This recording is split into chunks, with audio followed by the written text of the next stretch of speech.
Questions et commentaires.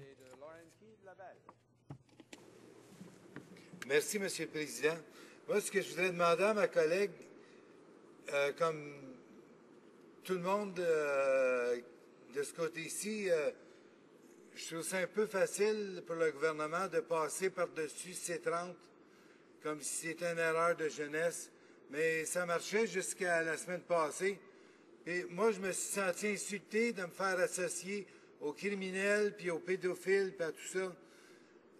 Tout le débat a dérivé d'une façon complètement honteuse. Puis les citoyens qui ont été témoins de ça, ils étaient vraiment horrifiés. C'est toujours pas nous autres qui étaient chums avec Flanagan. J'ai envie d'ajouter quelques petits mots non parlementaires, mais je vais m'en passer. Parce que pour nous, on pense que le crime, ça doit être arrêté, puis ça doit être arrêté d'une façon efficace. Pas n'importe comment à la pièce, selon les titres des journaux. J'aimerais que ma collègue élabore un peu là-dessus. Merci, M. le Président. Alors, la députée Gatineau. Merci, M. le Président. Effectivement, j'avoue que dans ma carrière politique, qui est quand même pas si longue que ça, c'était probablement les propos les plus durs que j'ai entendus en cette Chambre, que j'ai trouvé le plus blessant. Parce que vous savez, des fois, M. le Président, on n'est pas toujours d'accord avec tout ce que... Comme on peut avoir des positions, on sait que le gouvernement n'est pas d'accord, le gouvernement a des positions avec lesquelles on n'est pas nécessairement toujours en accord, mais il y a moyen de faire ça dans le respect. On est là pour représenter nos populations, nos populations respectives, et cette idée de ramener ça et de personnaliser, je pense que de se faire attaquer, c'est peut-être là que ça a tellement dérapé, ce projet de loi C-30, quand le ministre de la Sécurité publique a commencé à attaquer personnellement les gens qui s'inscrivaient en faux contre son projet de loi, qui avait été mal conçu, qui était mal... Et je pense que le premier ministre lui-même s'en est rendu compte et l'a retiré des mains du ministre. Après ça, c'est qu'on s'est mis à pédaler du côté gouvernemental en se disant on va réparer ça comment? Alors, c'est pas toujours évident. Des fois, j'ai tendance à me dire, si le gouvernement faisait les choses correctement dès la première fois, il ne passerait pas autant d'énergie puis d'argent à essayer de convaincre de quelque chose qui est tout croche pour arriver en bout de piste à faire la bonne affaire, mais après tellement d'efforts et de sueur de notre côté, premièrement, à se soulever contre ce genre de propos où on personnalisait les gens qui osaient poser des questions sur C-30. Heureusement, C-30 est aux poubelles, mais ça ne veut pas dire que quelque part, c'était pas le fond. Ma mère disait tout le temps, tout faire sur un fond de vérité, mais des fois, avec ce gouvernement-là, j'ai l'impression que tout projet de loi démontre réellement leur façon de penser. Merci beaucoup. Questions et commentaires. Merci, M. le Président. Je voudrais remercier mon collègue de Malpec avec qui je siège sur le comité de commerce international. Je le vois toujours très soucieux du respect des règles puis de la procédure. Et puis, j'ai été témoin de la même chose que lui dans la façon cavalière qu'ont les conservateurs de tourner les coins ronds puis de toujours essayer d'aller à huis clos, pour pas que les gens sachent qu'est-ce qui se passe en comité. Puis pour moi, c'est pas normal. Puis si on se retrouve avec un projet de loi qu'on est obligé de passer à toute vapeur à la dernière minute, quelque chose qui aurait dû avoir été fait il y a des mois, c'est peut-être à cause de cette partisanerie-là, puis de leur attitude de tête dure, de s'acharner jusqu'à la dernière minute à essayer de passer un autre projet de loi bâclé. Je me demande qu'est-ce qu'il en pense, mon collègue. Merci, M. le Président. L'honorable député de Malpec. Je remercie mon collègue pour ces questions. Et il a tout à fait raison. Et en toute équité, M. le Président, il ne s'agit que de la pointe de l'iceberg pour ce qui est des lois qui ont été adoptées et qui seront renvoyées au Parlement et aux législatures ultérieures en raison de la façon dont le gouvernement nous fait adopter ces lois. Cela créera des problèmes dans l'avenir. Merci, Monsieur le Président. Aujourd'hui, c'est avec surprise, pour ne pas dire stupéfaction, que je me lève en chambre pour appuyer un projet de loi intelligent qui vient du gouvernement. Je ne pensais jamais que ça arriverait dans ma vie. Parce que tout ce que j'ai vu à date était toujours tellement bâclé puis fait de façon négligée que je pensais que ça n'arriverait jamais. Là, c'est peut-être la pression de la Cour suprême qui vient les forcer à faire ça. Mais par contre, on veut prouver en appuyant le projet qu'on n'est pas des partisans aveugles. Parce que même après s'être fait insulter depuis presque un an, de s'être fait associer aux bandits, aux pédophiles, aux terroristes, puis énumérer toutes les catégories de criminels, on se les fait ramener quasi quotidiennement. On a compris une chose parce qu'on réfléchit, on sert de notre jugement. On s'aperçoit que c'est une question extrêmement importante.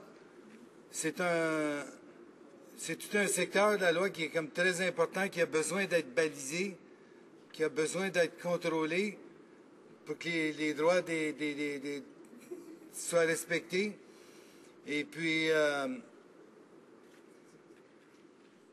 c'était comme un genre de catastrophe si on faisait rien. En tout cas, ils peuvent se compter chanceux qu'on ne soit pas aussi aveugles et partisans parce que, ben, de toute façon, ils voteraient quand même, là, ils font ce qu'ils veulent. Mais l'essentiel est là dans le projet de loi, c'est que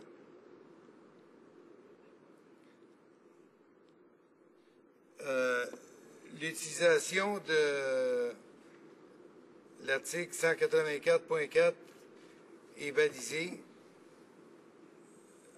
Ça finit par assurer que les respects des... Ah oui, Monsieur le Président, j'ai oublié de mentionner, je vais partager mon temps avec le député de Rosemont-Petite-Patrie.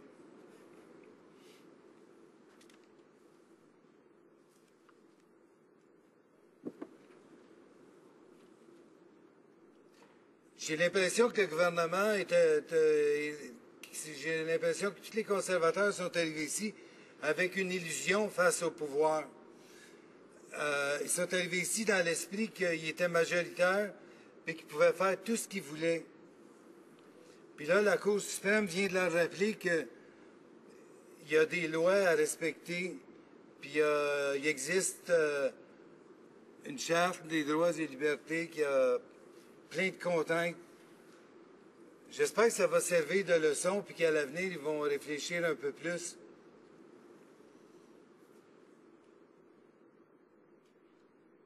Parce que finalement, c'est une question de démocratie, de laisser la chance aux parlementaires de s'exprimer, de tenir compte de leur avis, puis de tenir compte des témoins qui viennent en commission parlementaire.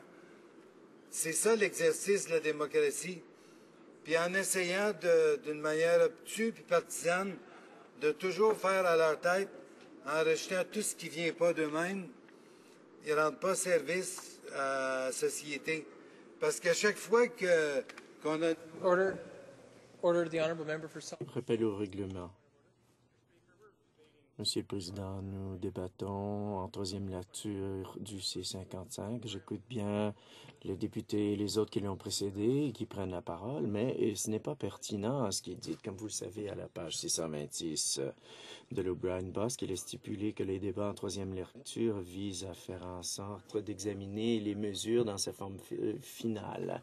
Et les discussions doivent se limiter au contenu du projet de loi. J'aimerais aussi vous rappeler, Monsieur le Président, que pour ce qui est du règlement de la pertinence du chapitre 13, à la page 623, il est stipulé, et c'est une décision qui a été faite en 1882, et je cite, « Il faut respecter le temps et ne pas gaspiller le temps des parlementaires. Par conséquent, chacun qui prend la parole doit respecter le plus près possible la question en débat. » Un député d'en face a déjà cité l'article 184,4 du Code criminel. Et c'est pourquoi nous avons déposé un projet de loi pour combler les lacunes. Je voudrais que le député s'en tienne aux observations liées au projet de loi. Le président est reconnaissant de l'intervention du député et le président rappelle à tous les parlementaires qu'étant donné qu'ils débattent d'une question bien précise, les discours, les questions et observations doivent y être liés. Cela étant dit, la pratique fait en sorte que les députés ont une certaine souplesse et que de temps en temps, les députés semblent prendre une route détournée pour en arriver à faire valoir leur point. Mais le président suppose qu'ils auront un point à faire valoir. Et pour ce qui est de l'évocation du règlement lié à la troisième lecture, comme étant un élément distinct d'autres questions débattues à la Chambre, encore une fois, je le remercie pour son intervention et cela sert de rappel à nous tous que lorsque nous prenons la parole à la Chambre, il faut être pertinent. Alors aujourd'hui, nous portons, notre débat porte sur le projet de loi C-55 et je sais que le député de Laurentides-Labelle poursuivra sa discussion en ce sens. J'essayais de ramener si aujourd'hui on est en train de voter à la dernière minute un projet de loi qui règle un problème qui aurait dû être réglé depuis des mois et des mois. Il y a tout un contexte. J'essayais de ramener ça dans le contexte. Ce qui est important de dire aujourd'hui, c'est que je suis fier de l'appuyer aujourd'hui parce que le travail a été fait comme il faut, puis il va avoir une retombée positive pour les citoyens. Et puis, je voulais juste souligner le fait que c'est pas arrivé par hasard. Si on en est là aujourd'hui, puis si on fait leur travail, c'est à cause de toutes les critiques qu'on fait depuis des mois sur un autre projet de loi précédent qui était bâclé et qui ne tenait pas le chemin. Je vous remercie, M. le Président. Question et commentaire, l'honorable député de Brossard-la-Prairie. Monsieur le Président, et justement, j'écoutais avec beaucoup d'attention ce que mon collègue disait et je voulais corriger aussi justement par rapport à ce que le collègue d'en face a dit. Mon collègue a toujours parlé justement du processus pour se rendre ici et du projet de loi, pourquoi on est rendu en troisième lecture, pourquoi ça a pris autant de temps du gouvernement. Donc, je respecte beaucoup votre décision, Monsieur le Président. Question à mon collègue par rapport au fait que, justement, pour se rendre ici au niveau du projet de loi C-55, le gouvernement a pris beaucoup de temps à faire un projet de loi qui s'appelle le projet de loi C-30 et qui a démonisé tous ceux qui étaient contre ce projet de loi. Par la suite, ils ont résilié leur erreur, ils sont revenus en arrière et ils ont pondu un peu à la dernière minute le projet de loi C-55 qui, comme mon collègue le dit, est quand même un pas dans la bonne direction puisqu'on respecte ce que la Cour suprême dit. Donc, j'aimerais peut-être que mon collègue commente, puisque c'est vraiment à propos, sur le processus qu'a utilisé le gouvernement en arrivant avec le projet de loi C-30. L'honorable député de Laurentides-Labelle. D'autant plus que c'était une question très simple. C'était pas un projet de loi d'une très grande complexité. C'est un problème qui aurait pu être réglé rapidement en étant étudié devant un comité de la bonne façon. D'ailleurs, la preuve, c'est que c'est sorti très rapidement puis très efficacement. Je vois pas pourquoi ils n'étaient pas en mesure de le faire il y a 6 mois ou il y a 8 mois. Mais c'est que les arguments démagogues, puis tout ça, ça a un sens. Comme dirait Voltaire, les gens qui peuvent vous convaincre de bêtises peuvent vous faire commettre des atrocités. C'est ça leur principe. Merci, M. le Président. The honourable member for Selkirk. L'honorable député, avec un rappel au règlement. Les gens de l'opposition utilisent un langage non parlementaire, nous ont accusés d'être stupides. Le président apprécie la pression de l'intervention du député ministériel et rappelle à tous les députés qu'il y a des pratiques, des précédents quant au langage non parlementaire. Il y a des zones grises et stupide n'est pas un terme apte à être utilisé en chambre. Le député de Laurentides-Labelle. De traduction, parce que j'ai jamais traité personne de stupide. Je disais plutôt les gens qui essaient de nous convaincre de bêtises. Il est possible que quelqu'un soit très intelligent puis qui essaie de nous convaincre de quelque chose qui ne l'est pas. C'est très différent. Merci, M. le Président. Merci. Questions et commentaires? L'honorable député de Rosemont-la-Petite-Patrie. Merci, M. le Président. En ce qui concerne, et je suis d'accord avec mon collègue de Laurentides-Labelle, je pense que dans la traduction, il y a eu un problème. Par contre, il faudrait aussi que les gens dans cette Chambre soient conscients qu'un ministre du gouvernement conservateur accuse l'opposition officielle d'être du côté des pédophiles. Je ne suis pas certain non plus que ce soit parlementaire. Et d'ailleurs, j'aimerais entendre mon collègue de Laurentides-Labelle sur la capacité, la volonté du gouvernement conservateur d'aller dans la vie des gens avec le projet de loi C-30 qui, heureusement, a été mis à la poubelle parce qu'il était complètement à l'encontre des valeurs canadiennes et québécoises, mais également à l'encontre des chartes des droits et libertés. Et la même chose qu'ils font avec C-377 quand ils s'en vont dans les associations de travailleurs pour aller chercher des informations qui les concernent. Qu'est-ce qu'il y a à dire, mon collègue, sur cette capacité-là, cette volonté du gouvernement conservateur d'aller chercher noise dans la vie privée des gens? L'honorable député de Laurentides-Labelle. C'est certain que un projet de loi comme C-30, c'était un cauchemar pour les citoyens. On se demandait qui ça aurait pu viser. Ça pouvait viser à peu près n'importe qui. Des opposants politiques, des environnementalistes.